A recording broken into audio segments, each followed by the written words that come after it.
మొన్న పునర్నిర్మాణం జరిగింది. దాన్ని కొంతమంది వైసీపీ నేతలు దుష్ప్రచారం చేస్తున్నారట, విపరీతంగా డబ్బులు ఖర్చు పెట్టారు, అది ఇదని మాట్లాడుతున్నారు. దాని మీద మీరు ఈరోజు చంద్రబాబు నాయుడు గారు చేసిన పని 2014లో 60% అయిపోయింది అమరావతి.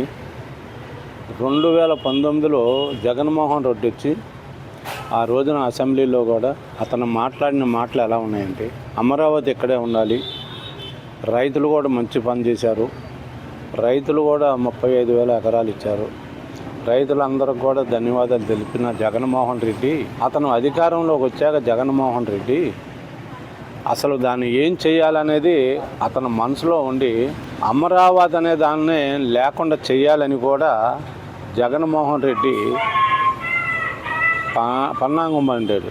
ఎందుకంటే గతంలో ప్రతిపక్షంలో ఉన్నప్పుడు అమరావతి అక్కడే ఉంటుంది అన్నాడు, అన్ని కార్యక్రమాలకు కూడా దగ్గరగానే ఉంటుంది అన్నారు, విజయవాడ దగ్గరగా ఉంటుంది అన్నాడు, ఏపీకి కూడా సెంట్రల్లో ఉంటుందని చెప్పిన జగన్మోహన్ రెడ్డి అధికారంలోకి వచ్చేసేసాక అసలు అతను మాట్లాడే మాటలు కానీ అతను మాట్లాడిన లాంగ్వేజీ కానీ అమరావతిని బతికిన అమరావతిని చంపేశాడు. చంపడం మామూలుగా చంపల, పెట్రోల్ బస్ తగలబెట్టినందుకు పనిచేసేసాడు జగన్మోహన్ రెడ్డి.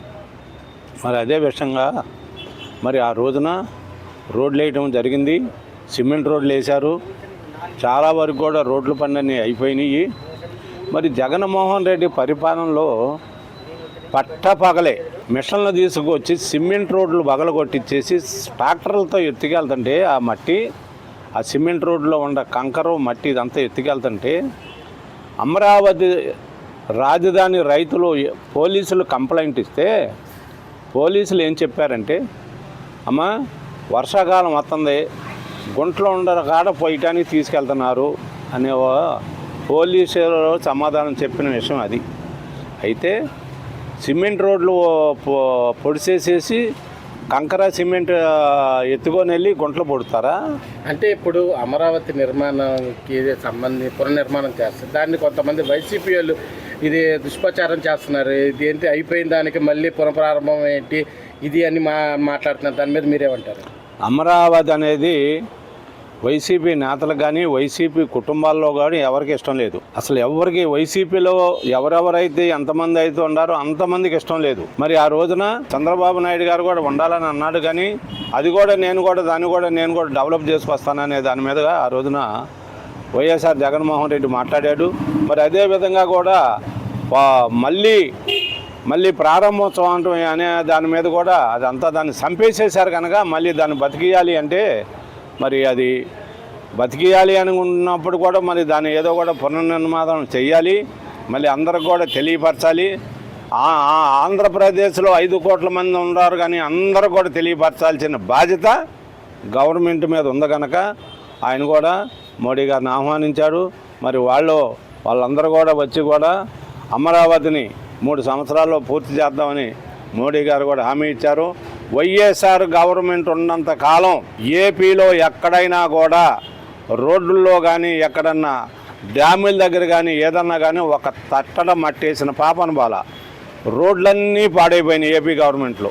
బస్సులన్నీ కూడా యాక్సిడెంట్లే. ఎందుకంటే ఆ గోతులను బట్టి ఒక గోతులోకి వెళ్తే ఇంకో గోతులోకి వెళ్తుంది, ఇంకో గోతులోకి వెళ్తే ఇంకో గోతులోకి వెళ్తుంది, టైర్లు పగిలిపోతున్నాయి, కమాన్ కట్టలు ఇరిగిపోతున్నాయి. కృష్ణా నది పక్కనే ఉంది, కరకట్ట పక్కన ఉంది, వరదలు వస్తే మునిగిపోతుంది. అందుకే మేము వ్యతిరేకిస్తున్నాం. ఇది 3 రాజధానులు అయితే డెవలప్ అవుతుంది, అన్ని చోట్ల రాయలసీమ కానీ ఉత్తరాంధ్ర కానీ ఇక్కడ ఫండ్స్ ఇవన్నీ డెవలప్ అవుతాయి, అందుకే మేము 3 రాజధానులు అన్నామని అంటున్నారు. దాని మీద మీరు? జగన్మోహన్ రెడ్డి వాళ్ళ పాలకవర్గం కానీ వాళ్ళ వైసీపీ వాళ్ళు ఎవరైనా కూడా అంతా రాంగ్ రూటే. ఆ రోజున మరి ప్రతిపక్షంలో ఉన్నారు కదా చంద్రబాబు, అధికారంలో ఉన్నారు కదా, అధికారంలో ఉన్నప్పుడు ఈయన జగన్మోహన్ రెడ్డిగా ప్రతిపక్షంలో ఉన్నప్పుడు ఆ రోజున ఎందుకు మాట్లాడలా? కెస్టొడ్డు ఉంది, అది మునిగిపోద్ది అనేది ఎందుకు మాట్లాడలా? అయితే తెలుగుదేశం గవర్నమెంట్ ప్రతిపక్షంలోకి వెళ్ళిపోయాక 3 ముక్కలాట ఆడిన మాట జగన్మోహన్ రెడ్డి వాళ్ళ ఎమ్మెల్యేలకే మంత్రులతో ఆడిచ్చాడు. 3 ముక్కలాట ఆడిచ్చేశాడు. అంటే వాళ్ళకి కావాల్సిన వాళ్ళకి భూములు కట్టబట్టడానికి చంద్రబాబు నాయుడు గారు చూస్తుంది అని మాట్లాడుతున్నారు వైసీపీ వాళ్ళకి నిద్రపడతలు. అప్పుడు వైసీపీ ఎవరైతే నాయకులు ఉన్నారో అంబటి రాంబాబుతో సహా నిద్రపడతలేదు వాళ్ళకి. ఎందుకంటే ఇది ఎట్టయినా 3 సంవత్సరాలతో రాజధాని పూర్తి అయిపోద్ది, మళ్ళీ మనం అధికారంలో వచ్చే పని లేదు, అసలుగా మనకి భవిష్యత్తు అంటూ లేదు, చంద్రబాబు నాయుడు గారు కనుక డోర్లు తీసుంటే జ్వరపడటానికి వైసీపీ వాళ్ళు చాలామంది ఉన్నారు. అయినా చంద్రబాబు నాయుడు గారు కూడా డోర్లు వేసి ఉంచుతున్నాడు, ఎందుకంటే వైసీపీ వాళ్ళు వచ్చి జ్వరపడతారేమోనని. అయినా ఇంకొక విషయం, అసలు ఇంపార్టెంట్ విషయం ఏంటంటే అమరావతిని చంపేసింది వైసీపీ ప్రభుత్వమే. మన నాయకులు ఉన్నారు చూసారా, ఆ నాయకులందరూ కూడా ఒకళ్ళగా పైన ఒకళ్ళైనా కూడా చేద్దాము కడదామనే వాళ్ళు కూడా ఎవరు లేరు. ఇదంతా కూడా వర్షం వస్తుంది మునిగిపోద్ది అనే దాని మీద వాళ్ళ కాడికి వైసీపీ నేతల కాడికి ఎక్కువగా ఆలోచన పరులు కానీ ఇంజనీర్లు కానీ పార్టీలో ఉన్నారు. చంద్రబాబు నాయుడు గారికి తెలుసు, అవన్నీ కూడా వీళ్ళేం చెప్పవసరం లేదు. రాష్ట్రంలో ఈ గవర్నమెంట్ వచ్చిన వాళ్ళ నాయకులు ఖజానాలోకి వెళ్ళిపోతుంది కానీ ప్రజలకి ఎటువంటి సేవలు చేయట్లేదు, ఎటువంటి కార్యక్రమాలు చేయట్లేదు, అది ఇదని మాట్లాడుతున్నారు దాన్ని. అసలు అది వాళ్ళు మాట్లాడడానికి అర్హులు కాదండి.